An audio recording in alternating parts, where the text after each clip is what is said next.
So if you guys were watching the ABC debates the other night, Bernie Sanders took a nice sizable punch at Pete Buttigieg. And I can't believe this is the third video I've done on this guy today. I want him to drop out so bad. I'm so sick of him. But this was a really good moment for Bernie. Let's take a look and then we shall discuss. Unlike some of the folks up here, I don't have 40 billionaires, Pete, contributing to my campaign, coming from the pharmaceutical industry, coming from Wall Street and all the big money interests. What we do have is we have now over 6 million contributions from 1.5 million people, averaging $18.50 a contribution. That is unprecedented in the history of American politics. If we want to change America, you're not going to do it by electing candidates who are going out to rich people's homes begging for money. The way we're going to do it is build a mass movement of working people who are prepared to stand up, not take money from these billionaires, not take money from Wall Street, but stand up to the drug companies in Wall Street. And if you want to be part of that political revolution, BernieSanders.com. So that was perfect. Okay, that's what I've been asking for on this show, and many other progressives have been asking for, is Bernie, please, take the gloves off. All right, we're in the primary. It's already started. This is good because he named Pete. He looked at him, he pointed at him, and he said, I don't have 40 billionaires like you do.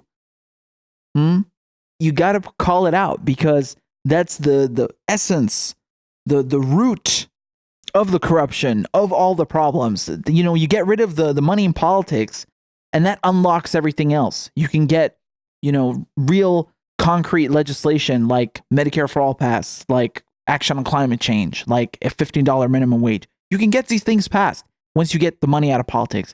And so what Bernie Sanders has done, he has reshaped the entire political landscape since 2016 when he entered the race, which was about, I don't take corporate money. And he proved to you that you can run a presidential campaign on an unimaginable scale. I mean, not just any presidential campaign. He was running against Hillary Clinton, and it was this close. They had to cheat to make sure that he didn't get the nomination. And he did it, all of it, without corporate money. I mean, this is an earthquake, right? And you have so many candidates now who are trying to be like Bernie and trying to tout themselves as, look, I don't take corporate money either. Some of them really don't. Some of them pretend they don't, like Elizabeth Warren. So he really shifted the entire political landscape.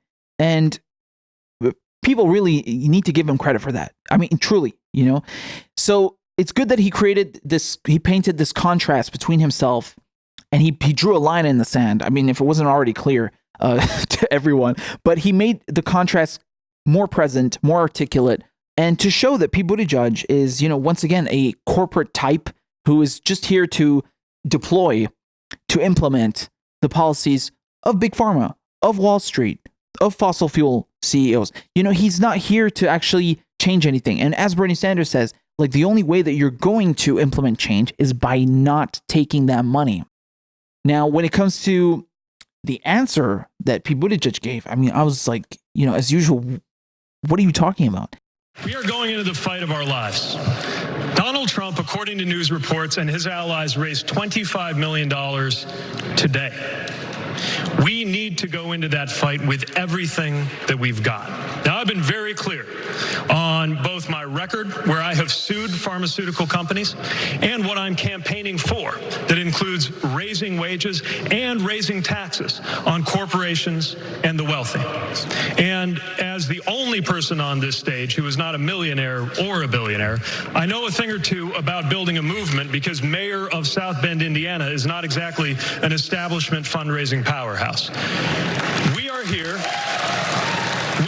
without the involvement of any corporate PACs because hundreds of thousands of people went to, yes, PeteForAmerica.com, contributed to this campaign. And let me say something else. If we want to bring about any of the changes that everyone is talking about so elegantly up here, we need to put together the majority that can decisively defeat Donald Trump. And in order to do that, we need a politics that is defined not by who we reject, but how we bring everybody into the fold. And if you are low income, or if you're able to contribute a lot, if you've always voted Democrat, or if you're an independent or even a Republican who's just sick of looking your kids in the eye and trying to explain this White House, we need you to join us right now.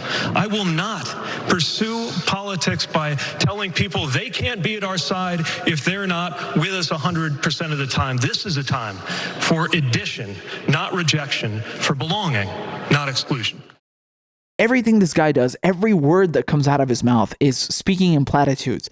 I mean, he can't give a straight answer on anything. I just did the video where he was talking about, where he was being grilled by one of the ABC moderators on why he was targeting blacks in South Bend, Indiana disproportionately for marijuana arrests. The guy can't give a straight answer, you know, and even Elizabeth Warren, you know, we don't like her after she threw Bernie under the bus, but even Elizabeth Warren grilled him on it post-debate in the newsroom. So he can't give an answer on that. And when it comes to this, what does he do? He's being called out for taking billionaire money, and his only response is, but Trump. No, forget Trump. This problem exists whether Trump is president or not. Okay, if Hillary was president, you still shouldn't be taking corporate money. Okay. If Michael Scott was president, you still shouldn't be taking corporate money. It makes no difference who the president is. The issue is you taking corporate money, because it means that you're beholden to those donors. Who cares who the president is? That's irrelevant. The issue is you taking money from billionaires. He shirks it. He weasels his way out of it. I mean, I don't think he did a good job. It was pathetic, but the news media, they're going to eat it up.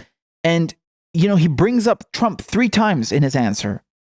And also talks about how, you know, we need to come together and make improvements. No, you can't make improvements when you're taking money from the people who have rigged the system. That is an oxymoron. That doesn't work.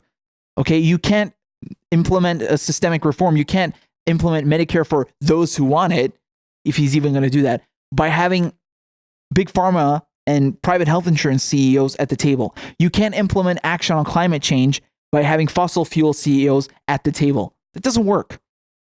Okay? That's fantasy. I mean, I don't think he's delusional. He's just lying. He knows that he's not going to do any of those things. I don't even know what this guy stands for. He's trying to weasel his way into the nomination. He will lie. He'll do whatever it takes. Doesn't care. Like I said, he just speaks in platitudes, and every answer he gives when he's being called out on any issue is always nonsense and gibberish. Also, that was so lame when he tried to copy Bernie Sanders, who had just made a plug in a very eloquent way to go to BernieSanders.com. He starts plugging his own website, telling people to go donate to him because Bernie just did it. That was so tacky. Hundreds of thousands of people went to, yes, PeteForAmerica.com.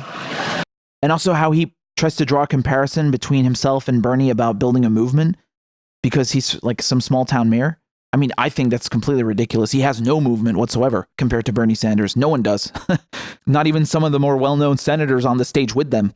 I know a thing or two about building a movement because mayor of South Bend, Indiana is not exactly an establishment fundraising powerhouse. They've been brainwashing people. They've been shoving this down people's throats. Oh, Pete Buttigieg, he is the lead in Iowa. He won Iowa.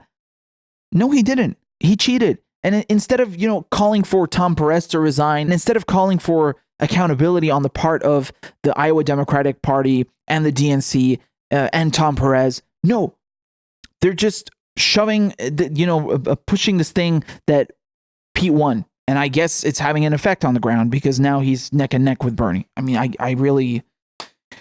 it's really frightening sometimes how easily voters are swayed by this brainwashing by the establishment, by the mainstream media. It's really, really frightening, man.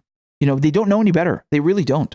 A lot of people just don't understand the power dynamic that's going on, that you have a select few at the top who have the media in their pocket, and their only job is to rig the system and make you think that you have a choice and that someone like Pete Buttigieg is going to come along and help you out. No, he's not.